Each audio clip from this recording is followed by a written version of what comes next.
నమస్తే. నేను జర్నలిస్ట్ శ్రీనివాస్. ఈరోజు న్యూస్ అనాలిసిస్‌లో ముందుగా ఆంధ్రప్రభ పేపర్‌లో వచ్చిన వార్తలను చూద్దాం. ఫిబ్రవరి మొదటి వారంలో క్యాబినెట్ విస్తరణ ఉంటుందట. పీసీసీ కార్యవర్గము పదవుల భర్తీకి కూడా పచ్చ జెండా ఊపారట. ప్రతిపాదనలకు ఓకే చెప్పిన ఏఐసీసీ ప్రధాన కార్యదర్శి కేసీ వేణుగోపాల్. ఈ నెలాఖరులోపు నామినేటెడ్ పదవుల భర్తీ పీసీసీ కార్యవర్గము స్థానిక ఎన్నికలకు సిద్ధం కావాలని ఆదేశం. పీసీసీలో అట కీలక నేతలకు బాధ్యతలను కట్టబెట్టాలని సూచన చేశారట. జాబితాను సిద్ధం చేసుకొని దావోస్ నుంచి తిరిగి వచ్చాక మళ్ళా ఢిల్లీ రమ్మని ముఖ్యమంత్రి రేవంత్‌ను కోరిండట కేసీ వేణుగోపాల్. నేను మొత్తం కాంగ్రెస్ పార్టీకి సంబంధించిన అగ్రనాయకులు, ఆ రాష్ట్రానికి సంబంధించిన అగ్రనాయకులంతా ఢిల్లీలో ఉన్నారు. అంటే ఏఐసీసీ కొత్త కార్యాలయం ఓపెనింగ్ ఉంది. దాంట్లో ఒక పనిలో పనిగా సంక్రాంతి తర్వాత క్యాబినెట్ విస్తరణ, పీసీసీ కార్యవర్గ విస్తరణ ఉంటదన్నారు. ఇక అది కూడా మాట్లాడారట. కేసీ వేణుగోపాల్ దగ్గరకి పీసీసీ అధ్యక్షుడు, డిప్యూటీ సీఎం అందరూ ముగ్గురు కలిశారు. ఆ 6 మంత్రి పదవులు, డిప్యూటీ స్పీకరు, చీఫ్ విప్ ఇంకా కొన్ని పదవులు నామినేటెడ్ పోస్టులు, అదే పార్టీ పదవులు ఖాళీగా ఉన్నాయి. వాటి సంగతేందంటే, సామాజిక సమీకరణాలని బ్యాలెన్స్ చేస్తూ మీరు ఒక లిస్టు తీసుకొని రండి. దావోస్ ఎళ్ళొచ్చిన తర్వాత 22 దాకా దావోసు పర్యటనుంది ముఖ్యమంత్రి గారిది. ఆ వచ్చిన తర్వాత లిస్ట్ పట్టకరా చూద్దాం, చేసుకోవాలి అని చెప్పిండట. అంటే కేసీ వేణుగోపాల్ గారైతే గ్రీన్ సిగ్నల్ ఇచ్చిండు క్యాబినెట్ విస్తరణకి, మిగతా పదవుల పంపిణీకి. ఇక 22 తర్వాత ఉంటది. ఎవరికొస్తది, ఎవరికి వరించిద్ది పదవులనేది మొత్తానికి ఉత్కంఠ లేపిపోతాండు. ముఖ్యమంత్రి గారు దావోస్ పోయి డ్యూటీకి పోకుండా టెన్షన్ పెట్టిపోతాడు జనాలకి. అంత హడావుడి ఉంటది, కోలాహలం. ఎవరికొస్తది ఈ వారం రోజులు టెన్షన్ పడాలి. మొత్తానికైతే ఫిబ్రవరి మొదటి వారంలో ఉంటదట విస్తరణ అయితే. పీసీసీ కార్యవర్గం ఉంటే పదవుల భర్తీ ఇయన్నీ ఒకసారే చేస్తారనమాట. చేసేసి ఇక స్థానిక సంస్థల ఎన్నికలకు పోతారు. ఇది ఒక వార్త ఇచ్చారు.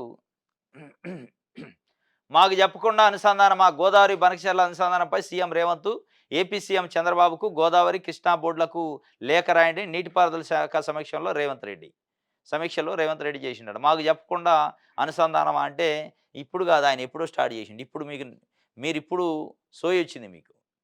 తెలంగాణ ప్రభుత్వానికి ఇప్పటికొచ్చింది. చంద్రబాబు నాయుడు గారు పవర్ పాయింట్ ప్రజెంటేషన్ పెట్టి చెప్పిండు. బనకచర్ల ద్వారాగా నేను గోదావరి, కృష్ణా నదులను అనుసంధానం చేస్తాను, నీళ్ళన్నీ తెసిపోతా అని.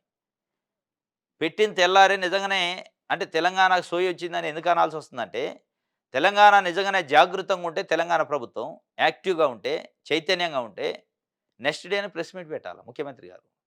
మామూలు విషయం కాదది. చాలా పెద్ద విషయం. తెలంగాణ కొట్లాటే, తెలంగాణ ఉద్యమే నీళ్లు, నిధులు, నియామకాలకొచ్చింది. ఆ నీళ్ళని దోపిడీ చేస్తారు, బనకచర్ల ద్వారా మనకు నష్టం జరిగిద్దన్నప్పుడు, మీరిప్పుడా స్పందించేది? మొన్నేదో నీళ్ళ వాటా కాడ కూడా రాయండి లెటర్ అన్నాడు. లెటర్ రాయటం కాదు, అది పొలిటికల్‌గా ముఖ్యమంత్రి స్థాయిలో మాట్లాడాలి. అధికారులు కాదు మాట్లాడాల్సింది. మీరు ఇయ్యాల ఎప్పుడో 15, 20 రోజులు గడిచిన తర్వాత ఇప్పుడు వాళ్ళంతా పని చేసుకున్నాక ఇంకా వస్తారేమో. ఇప్పుడు లెటర్ రాస్తారు. పని మొదలుపెట్టాక మళ్ళీ ఇంకో లెటర్ రాతరు. మన ప్రారంభోత్సవం అయ్యాక ఇంకో లెటర్ రాతరు. ఈ లెటర్‌లతోని కాదు. బరాబర్ బరిగీయాల మీరు. బరిగీసి మీరు ప్రెస్ మీట్ పెట్టి, ఇది ఎందుకు వద్దంటున్నాం, ఎందుకు వ్యతిరేకిస్తున్నాం, మనకు వచ్చే నష్టం ఏంది, దాన్ని ఎట్లా చేయాలనేది ముఖ్యమంత్రులు ఇద్దరు కూర్చొని డిస్కస్ చేయాలి. వన్ వేగా ఎందుకు చేస్తాను చంద్రబాబు నాయుడు గారంటే, మరి ఇక నా మనిషే ఉండు కదా అక్కడ, నా శిష్యుడే ఏముందిలే, ఏదన్నా నడుతది. తెలంగాణ ప్రజలు ఇక పట్టించుకోరు. రేవంత్ రెడ్డి నా మనిషి ఉండే. ప్రభుత్వం సైలెంట్ ఉంటే ప్రజలు కూడా సైలెంట్ ఉంటారు అనుకుంటున్నట్టుంది. అట్లా ఉండరు. ఒకవేళ మీరు మీ శిష్యుడు ఆయన, లేకపోతే ఆయనకు మీరు గురువు అయ్యి ఉన్నంత మాత్రం లాగదు. ఇది తెలంగాణ ఆత్మగౌరవం. తెలంగాణకు సంబంధించిన వనరది. నియామకాలు, నిధులనే అంశం పైనే తెలంగాణ కొట్లాడారు. మళ్ళొకసారి సెంటిమెంటు లేచిందనుకో ఎవడాపడు. మాకు చెప్పకుండా ఎందుకు చేస్తున్నావు అంటే, మీకు ఎందుకు చెప్పాలని చంద్రబాబు నాయుడు గారు అంటుండు. నిజంగానే చెప్పకుండా చేస్తున్నా అనేది ఇప్పుడు తెలిసింది ఆయనకి. ఎందుకు చెప్తుడు? అండర్ ఎస్టిమేట్ చేస్తుండే, ఏముంది మనోడే కదా అని. ఇది Andhra Disha paper. What is the progress? రాష్ట్ర ప్రభుత్వ పనితీరుపై కాంగ్రెస్ అధిష్టానం ఫోకస్. కేసీ వేణుగోపాల్ నివాసంలో కీలక సమావేశమైంది. హాజరైన CM Revanth Reddy, deputy CM Bhatti, మంత్రులు, పీసీసీ చీఫ్ సైతం శాఖల వారీగా సమీక్ష చేయనున్న హైకమాండ్. ప్రమోషన్ ఎవరికి, డిమోషన్ ఎవరికి అనే విషయం పైన కూడా చర్చ జరిగిందట. ఇప్పటికే 3 మంత్రుల్ని డిమోట్ చేస్తారంటున్నారు, తీసేస్తారంటున్నారు. దాంట్లో మహబూబ్‌నగర్‌కు సంబంధించిన ఒక మంత్రి, వరంగల్‌కి సంబంధించిన ఒక మంత్రి, ఉమ్మడి వరంగల్ ఉన్నారు. అందులో మహిళ ఒక ఆమె ఉంది. ఇంకో మంత్రి. మొత్తానికి 3 మంత్రుల ప్రోగ్రెస్ బాగాలేదట. అది కూడా చర్చ జరిగిందట నిన్న. మొత్తానికి వాట్ ఇస్ ద ప్రోగ్రెస్ అని కేసీ వేణుగోపాల్ ఈ 12 నెలల తర్వాత అడిగిండు. ఈ మధ్యలో పట్టించుకోలేదు ఏం పాడు. ప్రోగ్రెస్ చాలా డల్ ఉంది. మీరు ప్రజల్ని అడగండి. ప్రజల్ని మీ ఫీడ్‌బ్యాకు మీరు ఫీడ్‌బ్యాక్ ప్రజల నుంచి తీసుకోండి. వాళ్ళని అడిగితే ఏం చెప్తారు? What is the progress? Number 1 sir first class ఉందంటారు. ఫస్ట్ క్లాస్ ఉందని చెప్పాల్సింది తెలంగాణలో కాంగ్రెస్ ప్రభుత్వాన్ని తీసుకొచ్చిన ప్రజల్ని అడగాల. మహిళలకు ఇస్తున్నాను 2500 గురించి, పెన్షన్లు పెంచుతున్నాను దాని గురించి, రైతు భరోసా గురించి, రైతు రుణమాఫీ గురించి, నిరుద్యోగంకి ఉద్యోగాలు ఇస్తున్నాను దాని గురించి, అనేక అంశాల్లో ఒక రకంగా ప్రజల్లో అసంతృప్తి గూడు కట్టుకుంది. అది మీరు ప్రజలను అడిగి తెలుసుకోండి. వాళ్ళని కాదు అడగాల్సింది. ఢిల్లీ మీకు శాల్వాలు, బొక్యాలు ఇచ్చేటోళ్ళని అడిగితే నంబర్ 1 సార్ శభాష్ ఉంది మన రాజ్యం అంటారు. అది కాదు మీరు తెలుసుకోవాల్సింది. మీరు తెలుసుకోవాల్సిన ఫీడ్‌బ్యాక్ ప్రజల దగ్గరకొచ్చి తెలుసుకోండి. మీ వేగులను నన్ను పంపి తెలుసుకుంటే తెలుతది తప్ప ఇది తెలవదు. ఆ ఎమ్మెల్యేలను బరాబర్ రాళ్లతోని కొడతాడట. ఎవరు? కౌశిక్ రెడ్డి. కొడతామంటాడు. మాపై దాడులు చేస్తే ప్రతి దాడులు తప్పవు. కాంగ్రెస్ ఆఫీసులపై దాడులు చేస్తాం. బీఆర్ఎస్ ఎమ్మెల్యే కౌశిక్ రెడ్డి సంచలన వ్యాఖ్యలు. ఆ ఎమ్మెల్యేల పైనట బరాబర్ రాళ్లతోని కొడతాడట. ఏ ఎమ్మెల్యేలు? పార్టీ మారిన ఎమ్మెల్యేలు. కౌశిక్ రెడ్డి ఒకటి గుర్తుపెట్టుకోవాల్సింది ఏంటంటే, నువ్వు కొత్తగా ఎమ్మెల్యే అయినవేమో. 2014 నుంచి 40 మంది ఎమ్మెల్యేలని కాంగ్రెస్ పార్టీ ఎమ్మెల్యేలని అయితే తెలుగుదేశం పార్టీ, బీఎస్పీ ఎమ్మెల్యేలని కేసీఆర్, బీఆర్ఎస్ పార్టీ అప్పుడున్న ప్రభుత్వం సంతలో పశువులు లెక్క కండవలు కప్పింది. ఆ ఎమ్మెల్యేల కాడి నుంచి మొదలు పెడతారా రాళ్ళు కొట్టడం? బరాబర్ రాళ్లతోని కొడతానన్నావు. అక్కడి నుంచి మొదలుపెట్టి ఇక్కడి దాకా చేస్తారా? మీ పక్కనున్న పోచారం శ్రీనివాసరెడ్డి, మీరు మొన్న గొడవ పెట్టుకున్న సంజయ్ ఉండగా జగిత్యాల ఎమ్మెల్యే అక్కడ దాకా చేస్తారా? లేదా ఓన్లీ బీఆర్ఎస్‌లో గెలిచి కాంగ్రెస్‌లో పోయిన వాళ్ళకే చేస్తారా రాళ్ళు కొట్టడం? ఒకవేళ నిజంగానే బీఆర్ఎస్‌లో పోయి బీఆర్ఎస్ నుంచి కాంగ్రెస్‌లో పోయిన వాళ్ళని రాళ్లతోని కొడితే, మరి కాంగ్రెస్ వాళ్ళు ఏం చేస్తారు? కాంగ్రెస్‌లో గెలిచి బీఆర్ఎస్‌లో పోయి మంత్రి పదవి తీసుకున్నోళ్ళు ఉన్నారు. తెలుగుదేశం వాళ్ళు ఉన్నారు. మళ్ళీ తెలుగుదేశంలో గెలిచి బీఆర్ఎస్‌లో పోయి మంత్రి పదవి తీసుకున్నోళ్ళు ఉన్నారు. అక్కడి నుంచి మొదలు పెట్టాలి వాస్తవంగా. తెలంగాణ సమాజం కోరుకునేది ఎవరిని వదిలిపెట్టొద్దు. అన్ని పార్టీలు నాయకులు పార్టీ మారిన వాళ్ళందరినీ రాళ్లతోని కొట్టాల్సిందే, చెప్పులతోని కొట్టాల్సిందే అని కోరుకుంటున్నారు. మీరు అన్నది కరెక్టే. కానీ అక్కడి నుంచి మొదలుపెట్టాలి. ఇప్పుడు మీ పార్టీలో ఎమ్మెల్యేలుగా చలామణి అవుతున్నోళ్ళు, నాయకులుగా చలామణి అవుతున్నోళ్ళు కూడా గతంలో వేరే పార్టీ నుంచి వచ్చినోళ్ళే. ఆళ్ళందరిని తలసాని శ్రీనివాస్ యాదవ్ కావచ్చు, సవితా ఇంద్రారెడ్డి కావచ్చు, వీళ్ళంతా ఎవరు? మంత్రి పదవులు తీసుకోలే, వేరే పార్టీలు గెలిచి రాలే.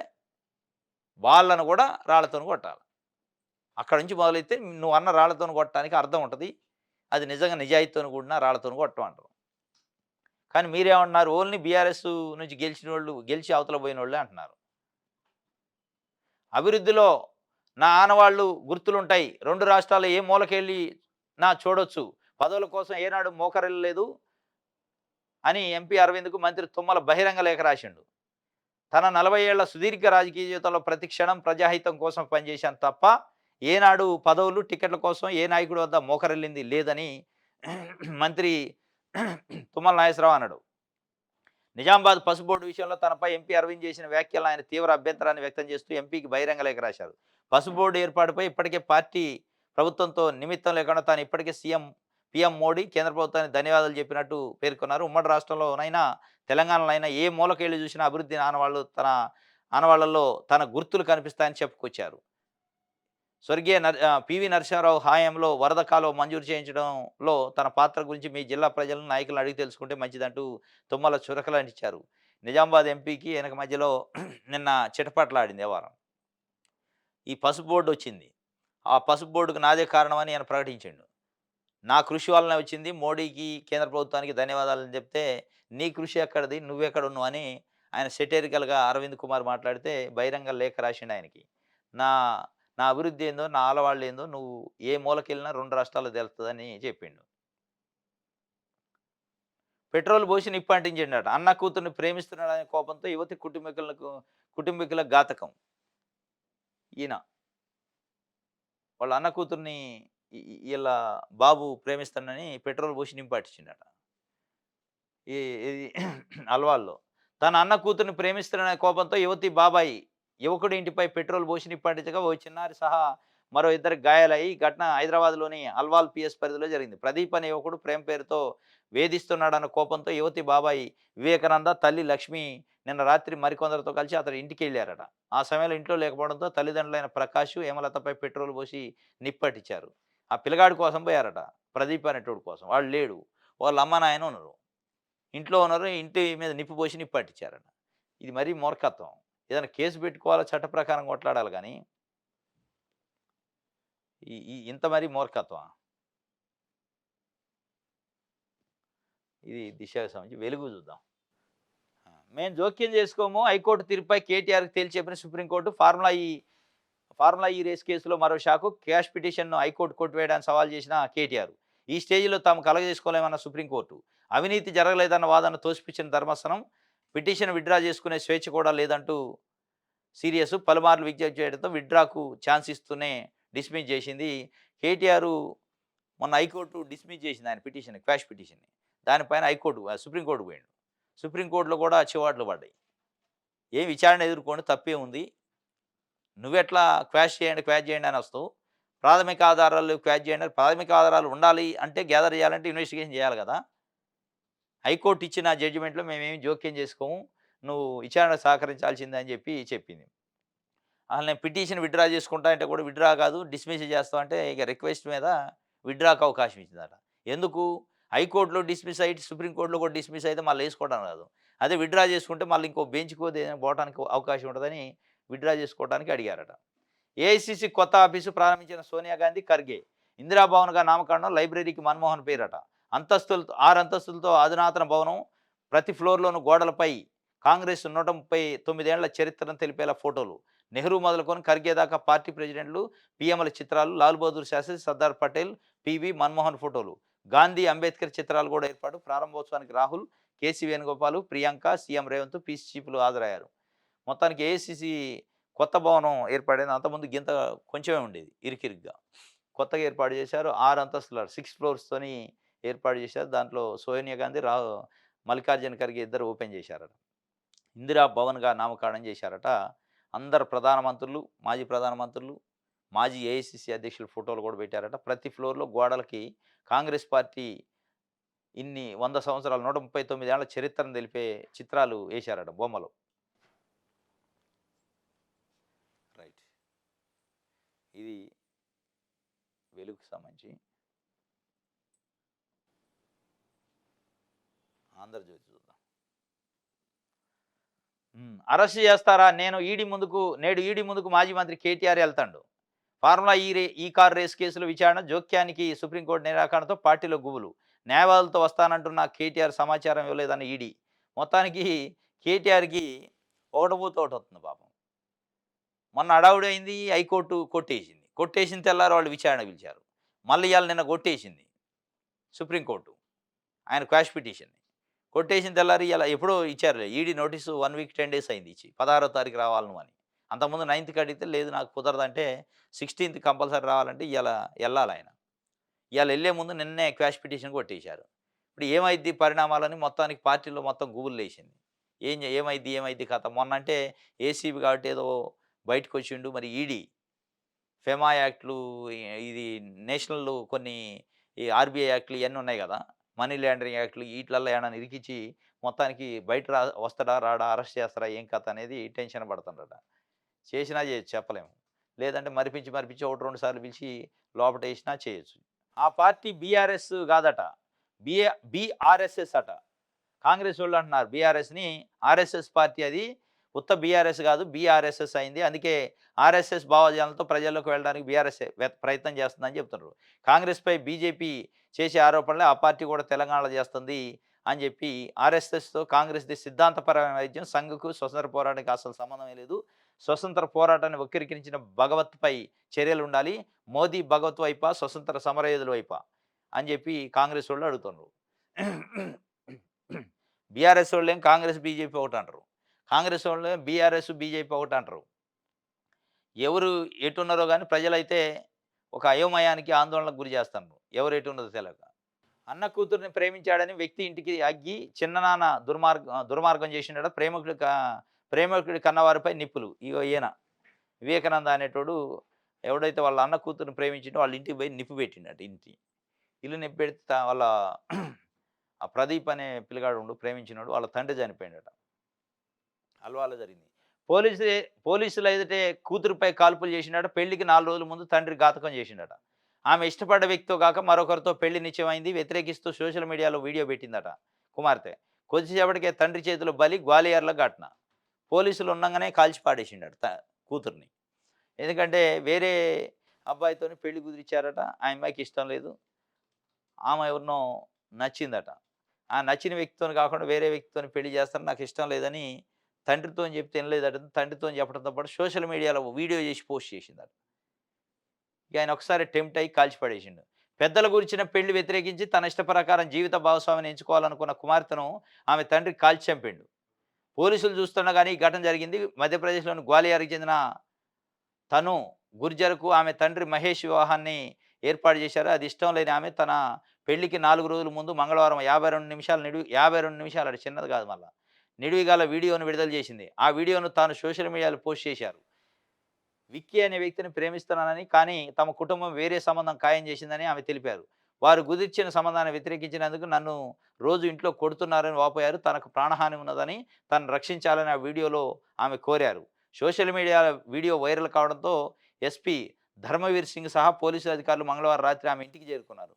ఎందరూ ఎన్ని విధాలుగా చెప్పినా తను తన కుటుంబంతో కలిసి ఉండేందుకు నిరాకరించారు. తనను ప్రభుత్వం సంరక్షణ కేంద్రానికి పంపాలని పోలీసు అధికారులను కోరారు. ఆమె మేజరు. 20 ఏళ్ళు కావడంతో తమను తమను సంరక్షణ కేంద్రంలో చేర్చడానికి పోలీసులు అధికారులు సిద్ధమయ్యారు. ఇంతలోనే తండ్రి వారిని ఆపిండట. తన కుమార్తెతో కొద్దిసేపు మాట్లాడే అవకాశం ఇవ్వాలని చెప్పిండట. ఖతం లేపేసిండు. ఎస్పీ ముందేనట. ఎస్పీ కూడా ఉండట. వాళ్ళు కాస్త స్పీడ్‌గా రియాక్ట్ అయ్యుంటే పోలీసులు చనిపోపోయేది. ఆయన మాట్లాడుకునే అవకాశం అని ఇస్తే వాడు తుపాకీతోని కాల్చి పడేసిండు. ఈ మన తెలంగాణ చూద్దాం. నెలాఖరులో ఒక పదవులు భర్తీ అయితేట నామినేటెడ్ పదవుల భర్తీకి నిర్ణయం. త్వరలో పూర్తిస్థాయి పీసీసీ కార్యవర్గం కూడా ఏర్పాటు. కష్టపడి పనిచేసే నిజమైన కార్యకర్తలకే డీసీసీ అధ్యక్ష పదవి వస్తట. త్వరలో రాహుల్ రాష్ట్ర పర్యటన చేస్తాడట. సూర్యాపేట లేదా ఖమ్మంలో సంవిధాన్ బచావో ర్యాలీ ఉంటుందట. ఈ నెలాఖరులో వస్తాయట పదవులు, పార్టీ పదవులు. నీళ్లు నమలొద్దంటుండు ముఖ్యమంత్రి గారు. కృష్ణా జలాలపై బలమైన వాదనలు వినిపించాలి. నీళ్లు నమలొద్దని మీరు చెబుతున్నారు. మీరే నమ్ముతున్నారు నీళ్లు. ఆయన బనకచర్ల పైన ఎప్పుడో చెప్పిండు చంద్రబాబు నాయుడు గారు. 20 రోజులు దాటింది. నేను అనుసంధానం చేస్తన్నా అన్నాడు. పవర్ పాయింట్ ప్రజెంటేషన్ చేసిండు. ప్రెస్ మీట్లు పెట్టిండు. ఆడికి పోయి పరిశీలించిండు. మీరు ఇన్ని రోజులు నీళ్లు నవిలి ఇయ్యాలి వాళ్ళంటే ఏ సుఖం? నీళ్లు నవలకుండా ఉండాల్సింది మీరు, అధికారులు కాదు. మీరు బలమైన వాయిస్ తెలంగాణ ప్రజల పక్షాన వినిపించాలా. మీరు వ్యతిరేకిస్తారా, ఎందుకు వ్యతిరేకిస్తారో చెప్పాలా. ఏ రకమైన మోడల్ కావాలి, ఏ రకంగా తెలంగాణకు నష్టం జరుగుతుంది, ఎట్లా అయితే నష్టం జరగదో వివరించాలి మీరు. మీరు నీళ్ళు నవ్వులుతున్నారు, వాళ్ళు కాదు నీళ్ళు నమిలేది. రైట్. ఇది ఒక సాక్షి పేపర్ చూద్దాం. మార్చిలోగా పూర్తి చేయాలట. స్థానిక సంస్థల ఎన్నికలపై కాంగ్రెస్ ముఖ్య నేతలకు ఏఐసీసీ దిశానిర్దేశం. మార్చిలోపు అంటే ఫిబ్రవరిలో ఎన్నికలు పెట్టాలి. ఫిబ్రవరిలో ఎన్నికలు పెట్టాలని మంత్రివర్గ విస్తరణ చేయాలి. పీసీసీ, డీసీసీ పదవులు ఇవ్వాలి. నామినేటెడ్ పోస్టులు ఇవ్వాలి. ఇవన్నీ ఇచ్చి ఫిబ్రవరిలో ఎన్నికలు పెడితే మార్చిలోపు పూర్తవుతాయి. కాకపోతే ఈ లోపు 42% బీసీలకు రిజర్వేషన్ ఇదంతా ఏమైతే చూడాలి. ఈడీ విచారణకు వెళుతున్న బీఆర్ఎస్ వర్కింగ్ ప్రెసిడెంట్ కేటీఆర్ ప్రకటించాడు. వెళ్ళాల్సిందే ఆయన. ఇక నువ్వు వెళ్ళేది ప్రకటించేది అందులో వెళ్ళకపోతే వాళ్ళు వచ్చి కొందపోతారు. ఇప్పటికే రెండోసారి కదా వాళ్ళు ఊరుకుంటారు. ఫార్ములా ఈ కార్ రేస్ విషయంలో ఈడీ కేసు మనీ లాండరింగ్పై దర్యాప్తు జరుపుతున్న సంస్థ 9న ఏసీబీ విచారణకు హాజరైన కేటీఆర్ మరోసారి విచారణకు ఏసీబీ నోటీసులు ఇచ్చే అవకాశం అది ఉంది, ఇది ఉంది, రెండు ఉన్నాయి. ఇవాళ మరి మళ్ళీ అడ్వకేట్తో పోతే ఏం పడదు. ఏసీబీ దాంట్లో అయితే అడ్వకేట్కి పర్మిషన్ ఇచ్చింది. ఏది? కోర్టు. ఎట్లా దూరంగా ఉండి చూడటానికి, ఆయన పక్కన ఉండటానికి కాదు. మరి ఈడీలో ఇయ్యలే. కాబట్టి ఈడీ ఎలో చేస్తుంది అడ్వకేట్ని. చేస్తే మరి దూరం కూర్చోబెడతారా లోపల అనేది ఇవాళ చూడాలి. మళ్ళీ దానికోసం ఆయన పోయి ఆడ గొడవ పెట్టుకొని బయటకు వస్తాడా? ఓ రోజు వచ్చిండు ఏసీబీ ఆఫీస్ నుంచి. గొడవ పెట్టుకొని బయటకు వస్తే ఏసీబీలోకి ఈడీ వాళ్ళు కూడా వదిలిపెడతారా, లోపల ఎత్తరా చూడాలా. రైట్. ఇది సాక్షికి సంబంధించి. నమస్తే తెలంగాణ. వరద మాటున గారడి, ఏపీ జలదోపిడి అట, నీటి కుట్రలు మళ్ళీ మొదలైనయట. అంటే వీళ్ళ ఉద్దేశం ఏంటంటే కేసీఆర్ పోయిండు, కేసీఆర్ ఉంటే కాపలా కాసేటోడు అన్నట్టు ఆ నమస్తే తెలంగాణ రాసింది. వరద మాటున గారడి అట, నీటి కుట్రలు మళ్ళీ మొదలైనయి. నది ఏపీ జలదోపిడీ చేస్తుంది. లింక్ ప్రాజెక్టులో గోదావరికి చెర. సరే చేస్తుందేమో గానీ పోతిరెడ్డిపారు, బనకచెర్ల ఈ విషయాలలో చేస్తుంది అంటే నిజంగానే బీఆర్ఎస్ ప్రజల పక్షాన, తెలంగాణ పక్షాన పోరాడాల. ఈ రెచ్చగొట్టి సెంటిమెంట్ కోసం గాకుండా నిజంగానే నష్టం జరుగుతూ ఉన్నట్టుంటే ప్రభుత్వాన్ని పైన ఒత్తిడి తేవాలి. ప్రజల్ని జాగృతం చేయాలి. తెలంగాణ సమాజం పక్షాన పోరాటం చేయాలి.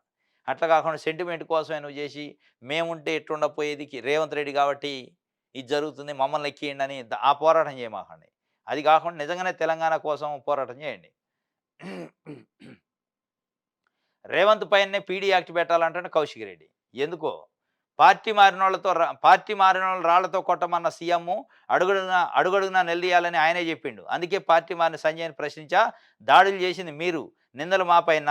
మా నుంచే ప్రతిదాడులు తప్పవు అని జాగ్రత్తగా ఉండాలని క్రిమినల్ కేసుల్లో నంబర్ 1గా ఉండు సీఎం రేవంత్. కేటీఆర్ పేరు చెప్పుకునే సంజయ్ గెలిచాడు. హుజురాబాద్ ఎమ్మెల్యే కౌశిక్ రెడ్డి ఆగ్రహం వ్యక్తం చేసిండు. రేవంత్ పైనే పీడీ యాక్ట్ పెట్టాలట. ఎందుకు అంటే గతంలో నిజంగానే రేవంత్ రెడ్డి కూడా అన్నాడు. పార్టీ మారినోళ్ళు రాళ్లతోని కొట్టాలని.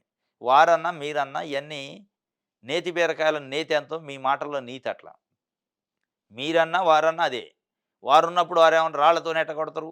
ఎమ్మెల్యేకి స్వేచ్ఛ లేదా? మారేదండ్రి. ఇవాళ మీరేమంటారు రాళ్లతోని కొడతా అంటటి. ఆయనేమో అయ్యాలన్నాడు, ఇవాళేమో మీరు అంటున్నారు. తేడా అదే. ఏమి లేదు ఆడ. ప్రజలేమనుకుంటున్నారంటే మీరు వాళ్ళు అందరూ కలిసి మీ పార్టీలో ఉన్నోళ్ళు గానీ, వాళ్ళ పార్టీలో ఉన్న పార్టీ మారి పదవులు పొందిన ఎమ్మెల్యేలను తీసుకొచ్చి రోడ్డు మీద నిలబెట్టండి.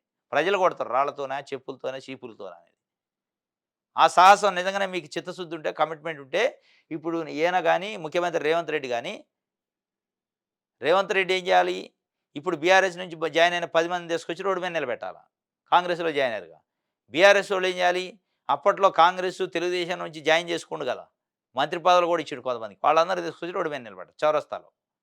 అమరవీరుల స్తూపం దగ్గర నిలబెట్టాలా. నిలబెడితే అప్పుడు జనాలు చూసుకుంటారు.